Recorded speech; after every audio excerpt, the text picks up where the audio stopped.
Well, hey, good morning, everyone.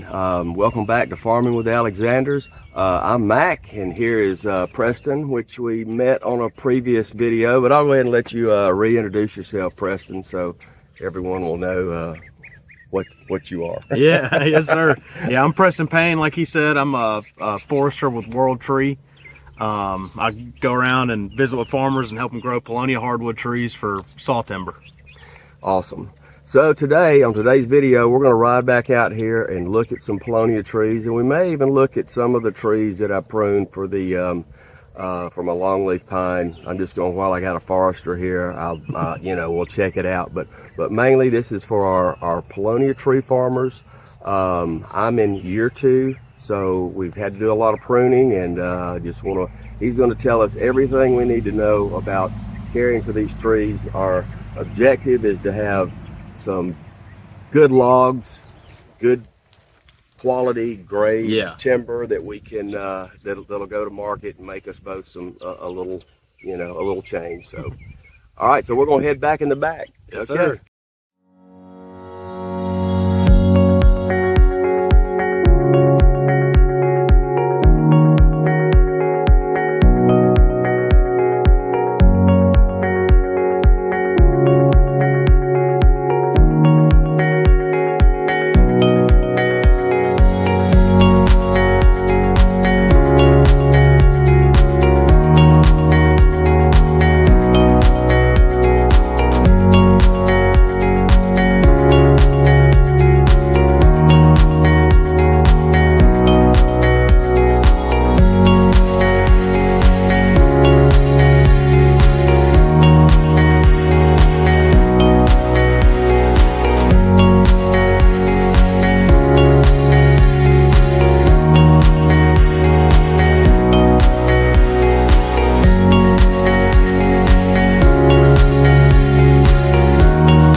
Preston. So this is one we, I'll show everyone. We got some good growth out of this, but we had a double tree come up.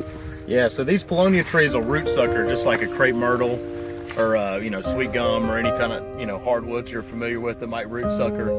And this is one that was coppiced at the beginning of this year because of either some freeze damage or some deer damage that we had. And Mr. Maddox put this cage around here to protect the trees from any deer predation or antler rub. But you see, you know, he's got his main tree right here, and then he's got another root sucker that's been emerged for probably, you know, several months now, that is just kind of coming up to start, you know, you don't want this to threaten the form of that tree and starting to push it out. So, you know, you're going to want to make sure that you know, come through here and prune out any of these root suckers that come up that can compete with your tree. And once this tree is big enough and the canopy's established, they'll start shading out these root suckers and they won't be as much of a problem. But, you know, as the tree's young, especially in that post-coppice year before it's really shading itself. Right. So we got the basket freed from the Mr. Mac's basket up. Yep. And now we're just gonna get a couple of these root suckers out of there. And Mr. Mac's got this electric.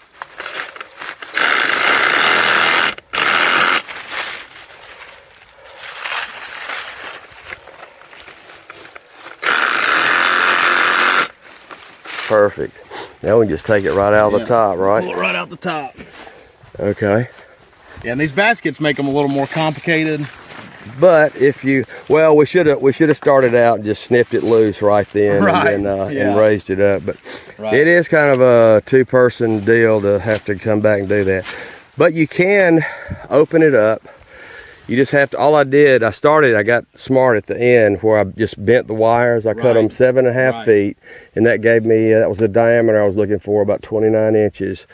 And so then I says, well, all I need is really 3 of these wires bent over to hold it. Right. So you just open up 3 quickly. And then spread it out.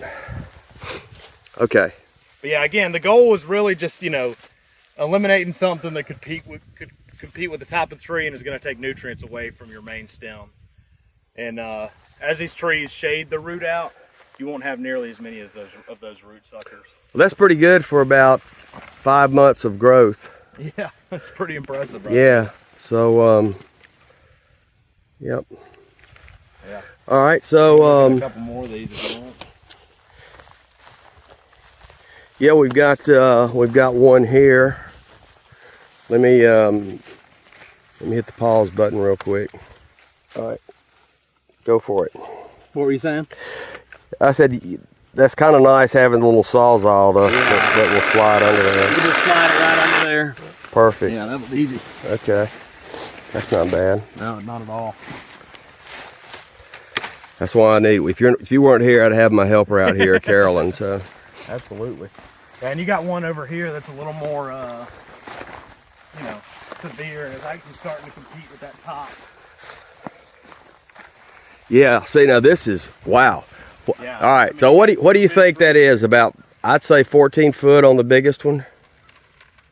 Yeah, the taller one. So maybe 15. But yeah, and that, you know, these two stems have emerged. Well, you're about what? How tall are you? I'm 6 foot. You're 6 foot? Yeah. Okay, that's definitely 3 of you. Yeah. Yeah, so this one, you can see how gnarly these things get. A limb of your sucker right here has grown through your, through the branch, yeah. through the basket. Yeah. Let me see if I can cut this for you, and then we can, that'll make it a little better. All right, Preston, we'll just lift it up. Oh, that's even easier. Yeah. We got something to hold it up for you today. So yeah, we just want to get this off, you know, and we want to get it close enough to the ground where it's not going to really compete with that other stem, but we also don't want to leave too big of a scar. So I'm going to cut it about at an angle right here. Okay.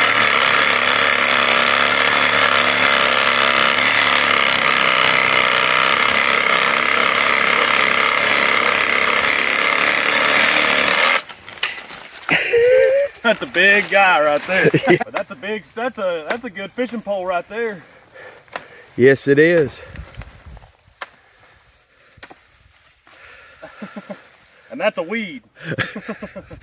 That's and that was the smaller of the two. So yeah, the smaller. Yeah, I think their main stem. Ideally, you select them out before they get that big, but so you're you know. putting that down in the basket and for a reason. So yeah, well, mainly just to prevent another.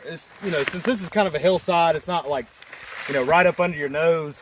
What causes these root suckers is sunlight hitting the base of that stump, and if you shade out the base of it, you know, it's gonna ideally suppress the kind of prevalency of those root suckers from just coming and coming and coming. Because, you know, I bet you've come through here and culled out these suckers at least, you know, once or twice before this season. Probably about 3 or 4 times. Yeah. Yeah. And you know, they can emerge, especially, you know, when the trees are young and just don't have a, you know, any kind of a canopy established. You know, they're pretty much growing in open fields, so that's why you have to do these, you know, pruning operations like this, like you do. Okay. On Paulownia. All right. Now we've got a mulch basket as well, so it keeps the deer off, keeps them from during the you know, the rut and buck rubbing and all that stuff. So that's awesome. Not something you have to do, but you know, it's a good idea. Yeah. Hey, look, we're all about ideas out here. Yeah. Okay. Probably help you retain some water around that tree too. Yeah. Yeah. Shade the root. Yeah. All right. So you want clear lumber on these trees, but you also want to make sure you've got enough leaf area to sustain your butt log. So we're leaving these 2 limbs right here, and ideally at the end of this growing season, this tree is going to have about 50% of it covered in leaves and limbs. Ideally, you know, you want these big bowl elephant ear leaves like this one all up and down the trunk too, but since we had that other big stem that was on this trunk, it kind of culled out those big leaves for us. So, you know, that's not ideal, but you know, you got to take what the tree gives you. But you know, this is a really good looking tree. You're gonna have maybe about 20 feet by the end of this year. Yeah, that's amazing, and that's only since really they start. You know, the growing season really started in late April, yeah, early May. All right, we'll move on, and we'll look at some of these bigger ones we're gonna have to prune. Okay. All right, we got another prunable tree here. I'm gonna just to avoid risking taking too much canopy off of this, I'm gonna just take these couple limbs off right here. So basically, you know, I'm gonna make a undercut right here to avoid it from peeling.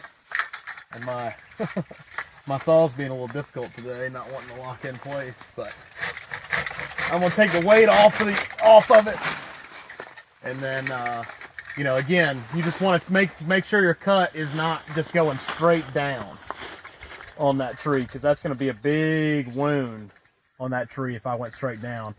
Instead, you know, I want to come off the limb collar a little bit and cut down at an angle like that. And to avoid it from peeling at all, I'll just make a little bit of an undercut right there, and then I'll come down.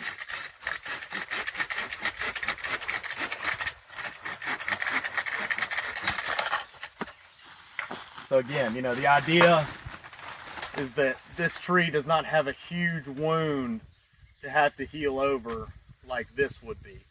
Instead, it's just healing over that little green, you know, just this little part right here instead of this whole branch collar. So, you know, you don't have to be, you know, you really want to be more meticulous on how your pruning technique on these bigger ones. You know, smaller limbs like this, you know, it's not a whole lot of weight. I don't think it's just going to peel that tree down. So I'll just come through here and kind of just quickly cut it like that. And, you know, you can see, you know, when you don't take all that weight off, it does give you a little bit of a nastier cut, but that's with such a small limb, so it's not as big of a deal. Now, I want to take a step back and look and say, well, you know, how much more leaf area off of this tree do I stand to lose? I think we'd be okay pruning these limbs right here, but we're kind of pushing it on our crown ratio. You want to have about 50% of that tree covered in leaves and limbs.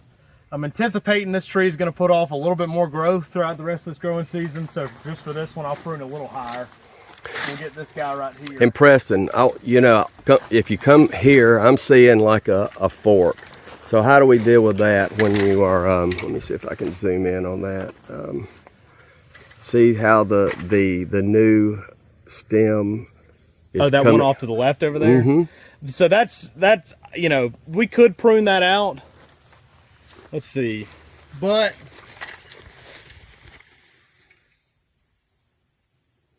let's see. There's not always textbook answers with these decisions. But you know, you're right. You could sit here and look at this and say, well, I could get another merchantable section off of something like that. Not, you know, this is turning up and trying to become a leader.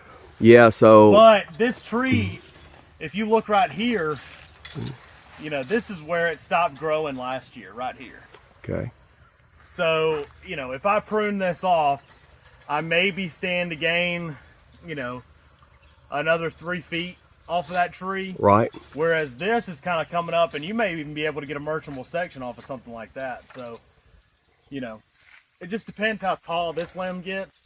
But for now, I would leave this one, even though it is kind of turning up and starting to compete. But that's just because this tree is kind of split right here. Okay. You know, if that tree was just one big, tall, straight, you know, continuous bowl, then I'd probably prune this off. But because it's not, I'd leave it. Okay. And I will take this little stub out since if you're looking at it. This is just where it died last year. Kind of like a leader prune. But that was the end of the terminal bud from last year's growing season. And you can take that out and make it a little bit easier for the tree to heal back over. But at any rate, I'll go ahead and take this little limb off right here, and I'll use my proper kind of technique of getting the undercut and taking the weight off of the tree. And again, this is all kind of steps you take to try to prevent you from peeling that bark down when you prune this limb. Just taking some of the weight off of there. Almost got Mr. Matt right there. It's all right, I'm good.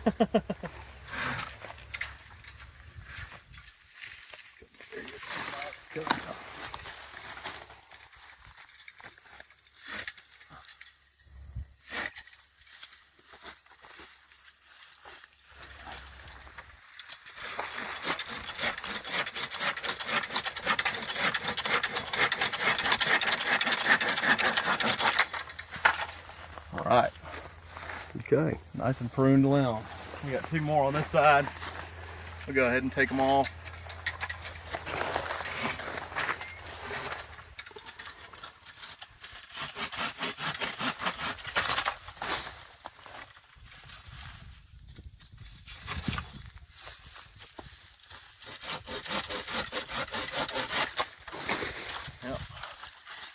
See, I got a little lazy with my undercut, so that's kind of what it looks like, you know. That's why I took the several cuts off of that limb. Okay. To make sure it didn't do that peeling. Because, you know, the bigger the limb is, the more risk you have of kind of not getting a good clean cut on something like that. So, okay. You know, but, you know, how meticulous do you get with a small limb, you know? Sure. But yeah, so I'd stop right there for that tree. All right. All right, got another one right here. This is 2 bigger limbs, so I'll make my undercut and everything. I'm trying to get the weight off of that limb so that when I prune it, it doesn't leave a big peeling scar like that, like it did anyway. Well, that's not bad. It really didn't get bad. into the... No, you still got some cambium right there. Yep.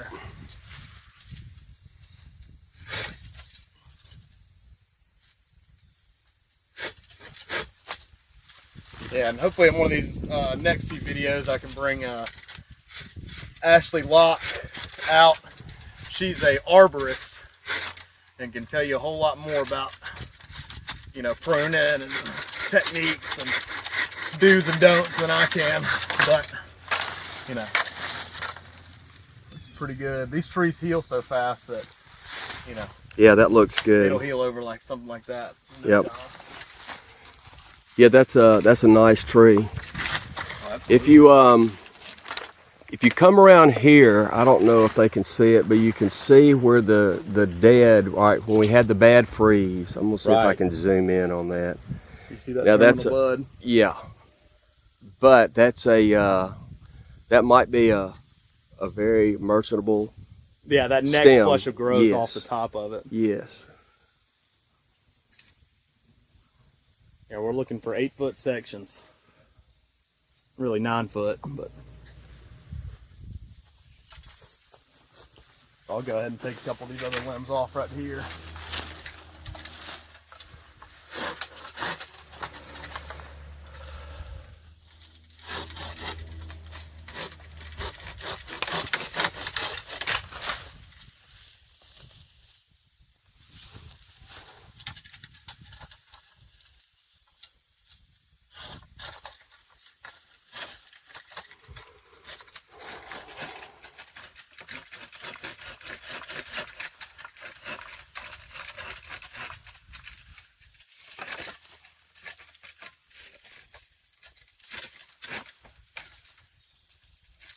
Weird angle.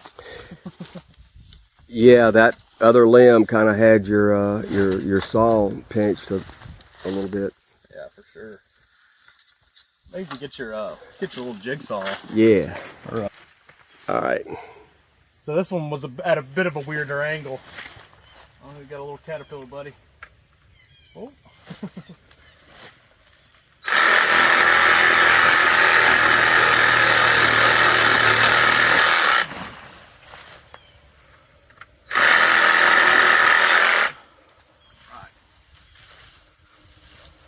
Get a couple of these other weirder ones out of there. And I will make an undercut.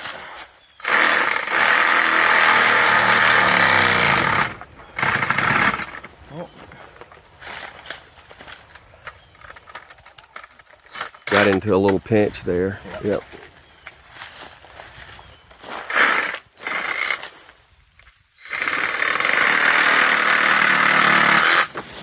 Right. Oh, that's good. Yeah. That's good. Perfect. All right. And then, you know, as this tree gets taller, you know, you can remove a couple more whorls of limbs, but just to maintain our crown ratio for now, you know, we'll leave it at that. Let this tree heal over some. All right. Yeah, so this is you know, a limb you're definitely going to want to prune off before it gets any bigger, because if you, I don't know if you can see that or not, but it's starting to leave a little bit of a well, you know, above that branch right there. Yes. And really the main thing, you know, you want to get this limb out of here so that it will leave the least amount of surface area for a scar on this tree.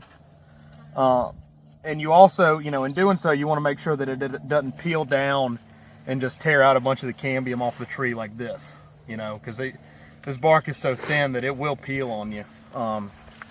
So I got, you know, kind of a weird angle right here because of the deer basket, but, you know, I'll show you the proper technical way to prune one of these larger limbs. You want to get the weight off of it first. So you make an undercut, and then we're just sawing the weight off of this so it just doesn't peel.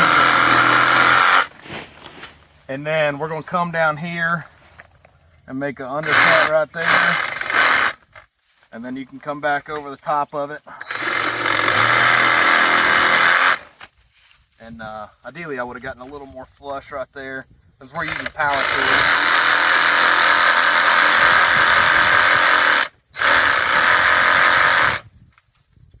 You know, the main thing is you just want a small area of a wound. I buggered that one up a little bit. I'll try again on this guy. But, you know, basically you just, you know, your instinct when you're pruning something is just to come flush with the tree. And you don't really want that. You want to make sure your prune is on that branch tissue right there, because that's going to be the smallest surface area of a wound for that tree to have to heal over. So is that the bark ridge where the limbs coming off? Yeah, from the that's stem? called the root collar. The root collar. I mean, not the limb, the branch collar. The branch collar. Okay. And that's basically where it starts to swell and, you know, go into kind of your bowl tissue right there. You want to stay off of the branch collar. Okay. There is a thing called the root collar. That's at the base of the tree. But, you know, again, we'll just get this guy out of here.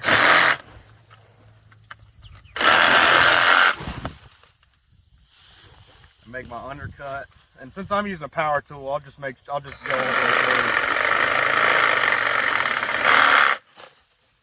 and nick it a little bit right there. So, you know, most of these Paulownia trees the wood is soft enough that you can do this with hand tools and you can minimize some of that, you know, kind of potential collateral damage. But, you know, this saw really does work great, and you get a good clean cut like that. And you can zoom in right here. The idea, so this green ridge around this tree is going to have to envelop this knot right here if you ever want good clear lumber out there. So the idea is just having a small surface area of a wound right here so that tree doesn't have to heal over some big, you know, scar if your scar was like this big around, say. So Okay, great. cool.